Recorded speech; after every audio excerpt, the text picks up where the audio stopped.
मन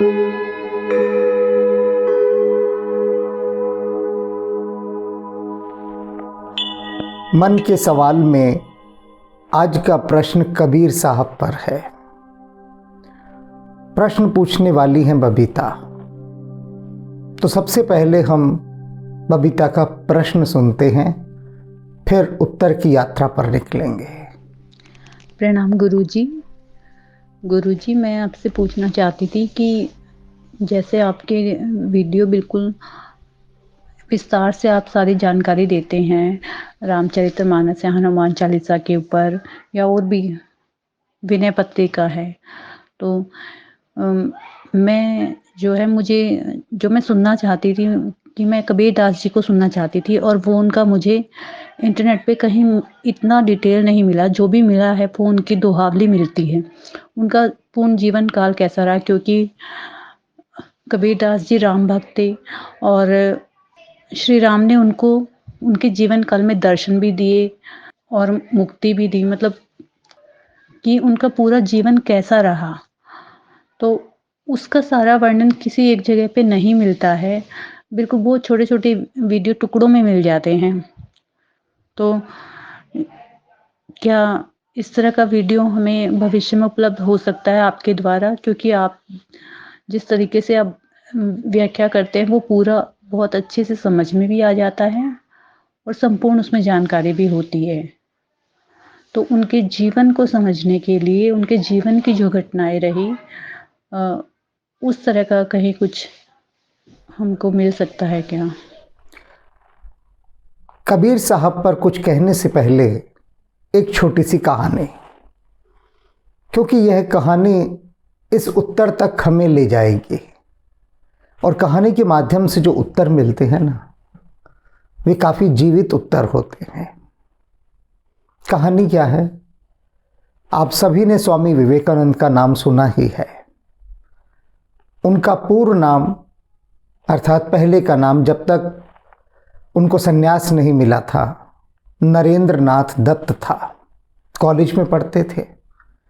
यूं ही एक दिन किसी मित्र के साथ दक्षिणेश्वर के काली मंदिर चले गए। वहां पर मिलना हुआ रामकृष्ण परमहंस से, और उसके बाद मिलने का सिलसिला बदस्तूर जारी रहा। बहुत जल्दी जल्दी मिलना होता रहा। कभी बीच में अंतराल भी आया, फिर तेजी आ गई, और स्थिति ये हो गई कि रामकृष्ण परमहंस के प्रति विवेकानंद की दीवानगी हो गई। बहुत प्रश्न करते थे वे रामकृष्ण परमहंस से, क्योंकि कॉलेज के मेधावी छात्र थे नरेंद्र। एक दिन रामकृष्ण परमहंस ने स्वामी विवेकानंद से कहा कि एक कहानी सुनाता हूं तुमको, कि एक राजा दो कलाकारों से बहुत प्रसन्न हुआ और उनसे कहने लगा कि चलो तुमको मैं अपना बागीचा दिखाता हूं, शाही बागीचा, जिसमें किसी को प्रवेश की अनुमति ना थी। और वो आम के बागों में ले गया, दिखाने लगा। तो जो दो कलाकार थे, उनमें से एक कलाकार, उसने राजा से कहा कि क्या मैं ये आम खा सकता हूं? राजा ने कहा हाँ हाँ, जितने मर्जी खाओ, खूब खाओ। बस अनुमति मिलने की देर थी कि वह पहला कलाकार तो आम खाने में लग गया। कभी इस पेड़ का आम तोड़ के खाए, कभी उस पेड़ का, भर पेट आम खाए, इतने आम खाए कि सो गया। अब जो दूसरा कलाकार था वो राजा के साथ कहता मुझे अपना बागीचा दिखाइए। राजा ने कहा हाँ बिल्कुल देखो। उसने पूछा ये आम का पेड़ कौन सी नस्ल का है? राजा ने कहा ये दशहरी। और ये वाला आम का पेड़? राजा ने कहा ये लंगड़ा। और ये वाला? उसने कहा ये तोतापुरी। अच्छा, और ये वाला? इस तरह से कर करके वो एक एक पेड़ के बारे में जानकारी इकट्ठा करता रहा। और राजा ने उनको एक ही दिन का समय दिया था उस शाही बागीचे की सैर का। एक ही दिन का ऑफर था वो, और एक ऐसा ऑफर था कि जो दोबारा नहीं मिलना था। राजा बहुत प्रसन्न था, मूड में था, दे दिया एक दिन का मौका। जब सांझ हो गई तो राजा ने कहा कि समय समाप्त हुआ, अब चलते हैं। निकलने लगे सब बाहर। तो दूसरे मित्र ने पहले मित्र से पूछा, अरे मूर्ख, तू कहाँ था? मैं तो राजा के साथ गया और इतनी जानकारी मैंने प्राप्त की आम के पेड़ों के विषय में। और उसने पूरा अपना पोथी दिखाई खोल के कि देख, मैं तो लिपिबद्ध करता रहा, नोट करता रहा कि कब राजा ये पेड़ लाया, कब इसने लगाया, किसने लगाया राजा से भी पहले, कब ये फल देता है, क्या इसका नाम है, किस किस भाषा में इसे क्या क्या पुकारा जाता है। दुनिया भर का उसने पेड़ों का इतिहास ले लिया। तो उसने कहा, तू कहाँ था, इतनी जानकारी से वंचित रहा? उसने कहा, भैया मैंने तो भरपेट आम खाए, मुझे तो आम खाने से मतलब था, पेड़ गिनने से थोड़ी ना। मुझे तो लगा कि मेरा तो सौभाग्य का उदय हो गया, लॉटरी लग गई कि राजा ने कहा शाही बगीचे में तुम आम खा सकते हो। तो मुझे क्या सरोकार पेड़ गिनने से हैं? मैं तो भर पेट भर मन आम खाए, खूब खूब आम खाए। तो दूसरा मित्र बोला, आम खाए? कैसे थे आम? पहला मित्र बोला, जो खाए वही जाने। तूने खाए नहीं, तू पेड़ गिनने में मस्त रहा। अब मैं तुझे कैसे बताऊं आम का स्वाद कैसा था। लेकिन वैसा नहीं था जैसा बाजारों में साधारण आम मिलते हैं। वो तो आम ही अलग था। अब उस अलग को मैं कैसे बताऊं, कैसे बताऊं? तो रामकृष्ण परमहंस कहते हैं कि सुन नरेन, अर्थात नरेंद्र को वो नरेन कहते थे, देहाती थे ना, उच्चारण शुद्ध नहीं था रामकृष्ण परमहंस का। तो बोले, नरेन एक बात बता, तू दोनों में से कौन से वाला भक्त बनना चाहता है, कौन सा साधक बनना चाहता है? वह जो पेड़ गिनता रहा राजा के शाही बाग में, या जो आम खाता रहा? स्वाभाविक रूप से स्वामी विवेकानंद ने आम खाना वाला ही बनना चाहा।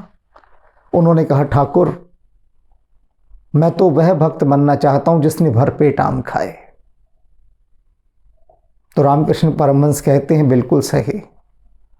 यदि तू वह भक्त बनना चाहता है तो पेड़ गिनना छोड़ दे। तो बबीता, एक कबीर साहब का कब जन्म हुआ, क्या इतिहास, कौन माता पिता, कहाँ रहे, कैसे पले, कैसे बड़े हुए, यह इतिहासकारों का विषय है, मेरा नहीं। यह गणित का विषय है, गणना का विषय है, और गणना मेरा विषय नहीं। मेरा विषय तो है आम काट काट कर खिलाना। बस टोकरा भरकर आम रखे हैं, सब मिल गए हैं आकर। किस पेड़ के हैं, कहाँ के, मुझे नहीं पता। तो कबीर साहब के विषय में उनके जीवन संबंधी जानकारी को कहना यह इतिहासकारों का काम है, मेरा नहीं। मानकर चलो तुम्हारे कहने से मैं कुछ कह भी दूं कबीर साहब पर कि उनका जन्म यहाँ हुआ, उनके माता पिता यह थे, उनके आगे का जीवन ऐसा रहा, मेरी बात को तत्काल काटने वाले दूसरे खड़े हो जाएंगे। वो कहेंगे, जी हम तो नहीं मानते इस बात को, कबीर साहब के बारे में तो था ही नहीं जो आपने बताया है, कहाँ से बता दिया, कबीर साहब तो ऐसे थे। अब मैं जो कह रहे हैं कबीर साहब ऐसे थे, उनकी बात कहूँगा, तीसरा वर्ग खड़ा हो जाएगा, वे बोले पहले की दोनों बातें गलत हैं, कबीर साहब के बारे में तो जानकारी ही गलत है। तो अनेक मत निकलकर सामने आएंगे, अनेक बहसें शुरू हो जाएंगी, क्योंकि लोग अनावश्यक पर बहुत बहस करते हैं। मैंने पहले ही कहा ना, ये इतिहास का विषय है, मेरा नहीं। मेरा विषय क्या है? कबीर साहब ने जो घी निकाल कर दिया, उस घी पर बात करना, कबीर साहब की जो वाणी है उस पर बात करना। कबीर साहब एक रहस्यदर्शी संत हैं। रहस्य में झांकने वाले, और इसीलिए उनका जीवन वृत्त भी रहस्यात्मक है। रहस्य माने क्या? जिसे कोई जान ही ना पाए, कोई भी नहीं। अब सीता जी के जन्म की सारी कथा रहस्यात्मक है, खोजते रहिए आप। हजार कहानियां निकलेंगी, कोई यह कहेगा, कोई वह कहेगा, कहीं नहीं पहुंचेंगे, उसी बहस में अटके रह जाएंगे और सीता जी की महिमा यानी जो वास्तविक आम खाना है उससे वंचित रह जाएंगे।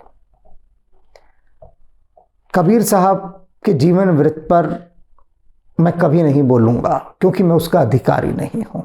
इतिहासकार बोल सकते हैं। आप यह विनती किसी इतिहासकार से कीजिए कि वह बताए कबीर साहब के विषय में पूरा गणित, पूरा बायोडाटा उनका रखते।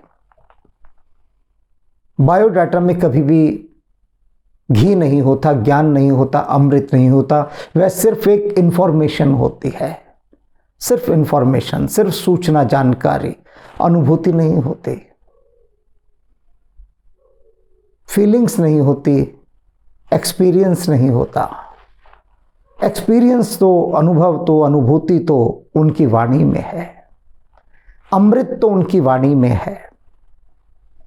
तो निश्चित रूप से मैं कबीर साहब की वाणी पर कुछ कहने का प्रयास करूंगा, कबीर साहब से ही अनुमति लेकर करूंगा। भाव है बहुत समय से, क्योंकि अनेक कबीर साहब के प्रेमी, उनके भक्त, उनके साधक, उनके शिष्य अपनी विनती, अपना निवेदन मुझ तक पहुंचा चुके हैं। और कबीर साहब मुझे बहुत प्रिय हैं, बहुत प्रिय है। और इसीलिए मैंने सोचा था कि विनय पत्रिका के बाद कबीर साहब की वाणी पर ही व्याख्यान आरंभ करूंगा।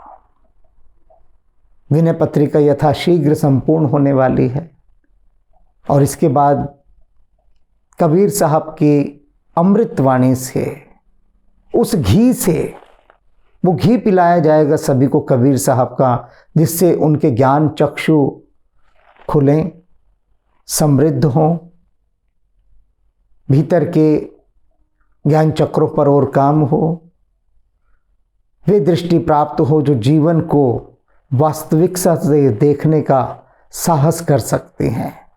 क्योंकि कबीर साहब जैसा साहसी और रहस्यदर्शी संत कोई अन्य है ही नहीं। कबीर साहब है बस। उन जैसा वीर पुरुष मैं कहूंगा, ऐसा वीर पुरुष जो किसी से नहीं डरता, किसी से भी नहीं। और वह वो वीर पुरुष जिसके पास वेदों का सारा ज्ञान है। किस काल में कबीर साहब ने कौन सी बात कही, वह काल था वह मुगलों का काल, जब कोई कुछ भी ऐसी बात नहीं कह सकता था जो कि न कहने योग्य हो, जिसे लोग सुनना पसंद ना करते हो, यानी जो अहंकार पर चोट करती हो। सबके अहंकार बढ़े हुए थे उस समय, सभी के, जो बड़े बड़े धर्म के ठेकेदार थे, सबके अहंकार बढ़े हुए थे। उन सबके बढ़े हुए अहंकारों पर कबीर साहब ने चोट की है, और चोट किसी को अपमानित करने के लिए नहीं की, चोट की है उनके भीतर से मूर्ति तराशने के लिए। कबीर साहब को यदि मैं कहूं तो वे एक शिल्पी हैं, एक मूर्तिकार हैं, जो बेढब पत्थर पर भी, अनगढ़ पत्थर पर भी जब काम शुरू करते हैं तो उसे तराशने का काम। कबीर साहब की ये जो वाणी है, ये छैनी हथौड़े हैं जो तराशते हैं, और तराश की ऐसी खूबसूरत प्रतिमा निकाल के सामने रख देते हैं कि आदमी खुद को ही नहीं पहचान पाता कि अच्छा मैं ये था। तो ये कबीर साहब बहुत बड़े चमत्कारी पुरुष हैं। ऐसा चमत्कार है उनकी वाणी में कि व्यक्ति की काया भी क्या, उसका मन भी बदल डालते हैं। सब कुछ मन बदलना सबसे मुश्किल होता है, काया तो कोई भी बदल दे, मन नहीं बदल सकता, लेकिन ऐसी रामबाण औषधि है कबीर साहब की वाणी कि मन को भी बदल दें और बदल के सीधा राम से मिला दें, तत्काल मिला दें, वो क्षमता है। तो आश्वस्त रहो, कबीर साहब के अमृत वचनों पर मैं उनकी अनुमति से ही, उनसे आशीर्वाद लेकर ही यथाशीघ्र इस व्याख्यान माला को आरंभ करूंगा। और जो प्यास से भरे हैं कबीर साहब की वाणी का मर्म जानने के लिए, उनको उस अमृत वर्षा में स्नान करने का, भीगने का, उसका पान करने का सौभाग्य प्राप्त होगा।